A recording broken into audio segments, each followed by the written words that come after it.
Les amis, faites pour garder la première parole qui sort dans la bouche d'une personne, surtout une personne sage ou une personne qui est appelée à vous ouvrir un passage ou une personne qui est censée être votre formateur. La première parole qui sort dans la bouche de cette personne, vous devez vous fier à ça pour créer un lien avec la nature. Écoutez ceci, je vous explique les amis. Quand une personne s'agresse à votre personne, il vient avec une idée.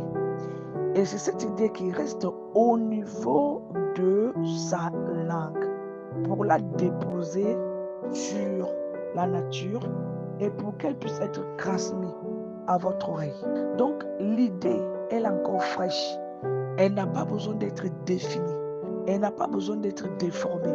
Elle n'a pas besoin d'être analysée pour que vous puissiez comprendre le fond de la chose. Donc ici, le fond de la chose vient après avoir prêté l'oreille à la personne qui vous parle par rapport à un sujet, donc il a mis en place pour vous transmettre. Donc ici, l'écoute est très important, mais c'est la base qui est importante.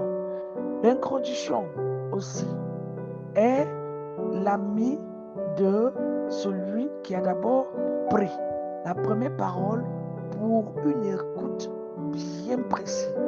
Donc, il est très important ici de maintenir la première phrase, les premières paroles, les premiers mots qui sortent dans la bouche d'une personne.